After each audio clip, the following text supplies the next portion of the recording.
Michigan Replay with Gary Moeller and Jim Brandstatter. Defeats Maryland 45-17. See what happens when you beat somebody big? They buy us new chairs. So that's the way I like it, Jim. That's right. We just keep winning. If you win your next 8, we'll probably get real coffee cups now. Right. Yeah, real coffee cups or maybe a couch or something. Yeah. 45-17 was the final, and yet it really wasn't that big a blowout, was it? No, Jim, and you know, I don't want to get down on a team or anything. When you win 45-17, you got to feel good. But we didn't do it the way that we wanted to do it. We stalled a little bit offensively, but yet I felt going in, and I talked to you about it earlier in the week, that Maryland is a fine defensive football team. And I think in the second half, our defense came through, got the big plays for us, which really helped. Well, the defense, talking about big plays, you got one to open the game, which really helped. Exactly, yeah. Martin Davis here on a big interception and ran it back into the end zone. Runs a little like you do, Jim. No, I was much quicker. You were quicker.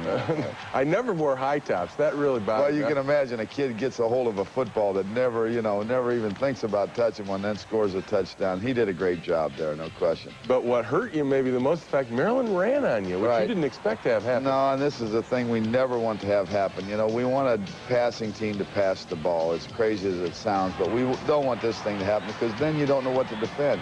And it puts your play calling and a lot of things in neutral, so to speak. You're just at a loss. And they made a lot of room around your ends, but they were attacking the outside backers, weren't they? Right. They got a good drive there. And see, sometimes, Jim, you're dropping those outside backers, so they get caught in a catch-two situation, but they settled for a field goal here. We're into the second quarter. You finally, again, start to run the ball, and then you fumble. Then we fumbled the ball. And they were tough against the run, but, excuse me, obviously you can't drop the ball.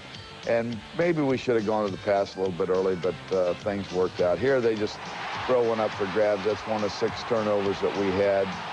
And Veda makes a nice run back here. Now, Veda looks like he runs more like me. Right. I agree there. But the thing is, you put pressure on the quarterback, gambled with the blitz, and it paid off in this instance. Exactly. We got him to throw it away. Then we come back on the very next play here. Elvis fakes. Good block by John Vaughn here on a blitzing linebacker. And Desmond makes a great catch on a well-thrown ball.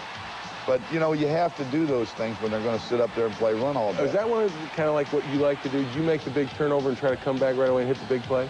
Yeah, you don't want to fall into a pattern there because people anticipate that sometimes. There's Tripp on a good blitz pressuring their quarterback to get him to throw it away. Did that a lot with Tripp, didn't you? Right, exactly. We brought him and it paid off. They got us one time on it. Here's Elvis throwing over the middle of Diebold on the same pass that was picked off earlier. Elvis floated a little bit, throwing very well here, though.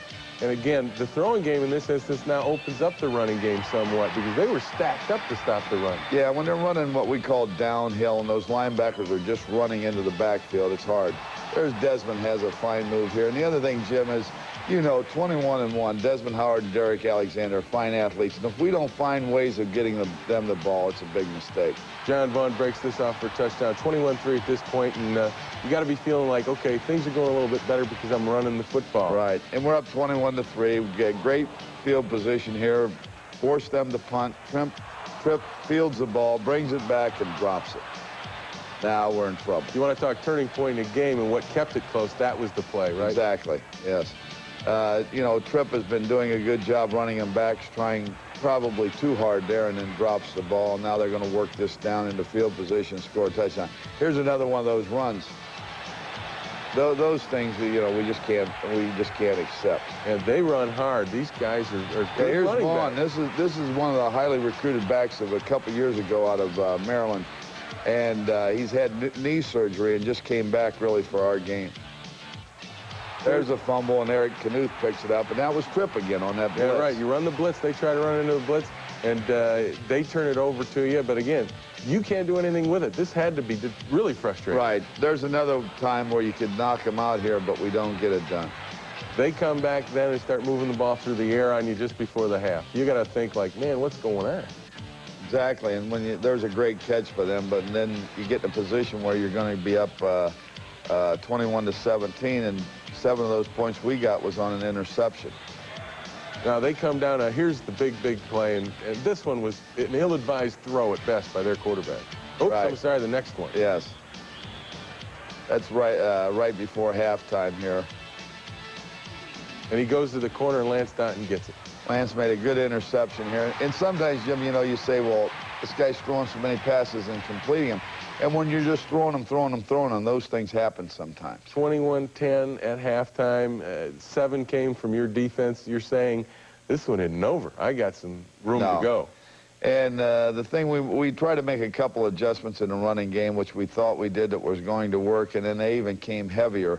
And as you look back, you know, we want to be able to run the football, and we're going to stick to that. We're a little stubborn at times, but we know if you can run the ball. Sounds familiar. Yeah, you were brought up under that. But we know if you can run the ball, you're going to win a lot of games, and you got to stop the other team from running. But again, if they're running downhill with those linebackers, as I indicate, we got to throw the ball some over the middle. Well, it gets tighter for Michigan in the second half as Maryland comes back. We'll be back. We'll take a look at the second half highlights when Michigan Replay continues. We were right to the tight end. I was there, and that was quick 6 right there. This is my first one.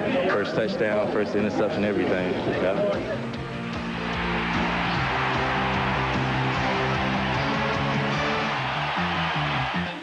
But I don't think we were ready offensively. Defensively, they came out and played, and you know, in the second half, we kind of got our we got chewed out here in the locker room at halftime, and then we came out and played in the third and fourth quarter, and we did pretty well.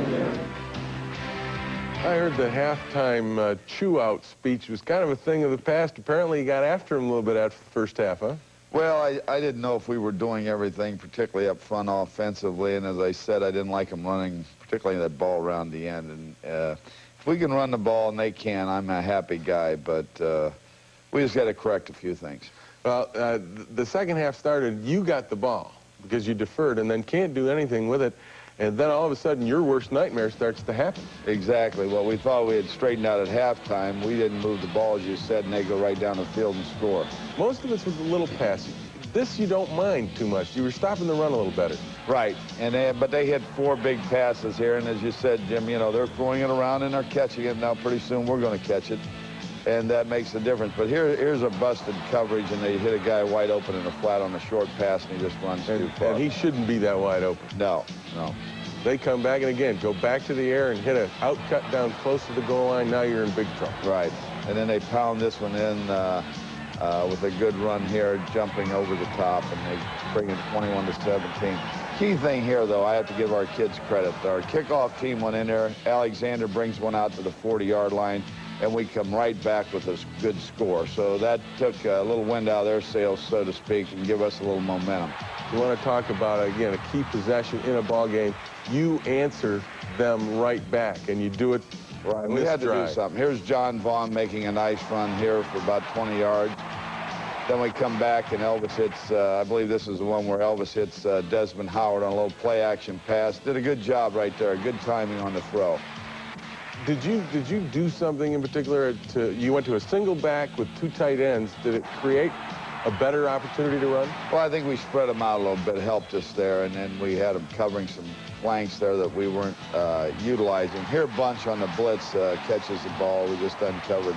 That was a big play for us right there because they're coming with everybody, and we slipped the fullback out who they didn't cover. And right after that, they get the ball back. You get a fumble, get it inside the 10. Right, now we should knock them out again. And offensively, we don't do it. And we had to settle for a field goal. Fortunately, we hit this one. So that gives us 3 additional points, making it 31-17. 14-point lead. You're still not happy because they've been moving the ball pretty well. Right. As long as they don't score, we're all right. Eric Anderson comes up here with a good sack. And, you know, one of the other things, Jim, when your offense isn't moving and then you allow a team to run 90 plays, you're going to be in for a long defensive game. There's Derek Alexander with a great catch.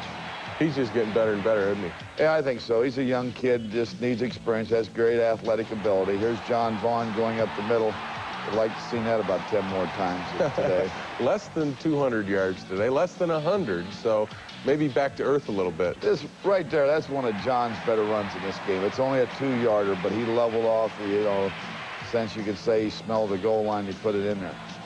And again, you guys come back, and defensively, you're giving them some underneath stuff, but boy, your secondary was right. They're breaking on the ball. I think we're tackling a little bit better, a little harder. There's Dave Ritter, our second-team strong safety, making a good play. Here, Ken Solomon, our backup quarterback, comes in and finds Kevin Owen all alone. They had blown a coverage, and Kevin hauled it in to make it 45-17. 45-17 is the final. You get the victory, 2-1 in the non-conference. And again, you said after UCLA, you said, I'm pretty pleased with the way things are going. You were a little bit hesitant to say, we got a great running game. And I think after the game against Maryland, now everybody's going to start to believe you. Right, because people are going to attack you differently. And Maryland, we knew going in, had one of the best fronts we're going to play this year. I really believe that. Are they as quick as anybody you'll see, you think, up front? I think not only quick, they're for a good size. A couple of those kids, 6'5", 270. That's pretty good size, and they could move well. And they're a gambling-type defense that tries to create the negative play. And I've always said, if you don't have the negative player, you're going to move the ball. But we, you know, a couple sweeps today, we come up -2. Yeah, so that isn't the way to do it. Did you get out of the non-conference schedule what you wanted to heading into the Big Ten? Well, we wanted to win that Notre Dame game. That's never going to sit right. That's going to stay with you all Right. year because you should have had it. Right, and I would have liked to have been a little sharper today. I like the idea that you win. You know, we've lost games like this before, but now the real thing starts, and it's the Big Ten. It's the thing players dream for as far as going to the Rose Bowl, and this is a fight. So we got a lot of competition ahead. You bet you got a lot of competition ahead. The Big Ten season starts with Wisconsin, but don't go away. We're going to take a look at the entire Big Ten and the players that are going to make this a great season in the conference. That's next when Michigan Replay continues. No, I don't think we was exactly happy with our performance because we know we can play better. We came out in the second half and they drove down the field, and I don't think we was too pleased about that, and that's why we came out and got a couple big plays. TJ got a sack for a fumble, and then we got a couple more turnovers in the second half. I think we got to dig down a little bit deeper, you know, get ready for the Big Ten. The Big Ten's going to be tough.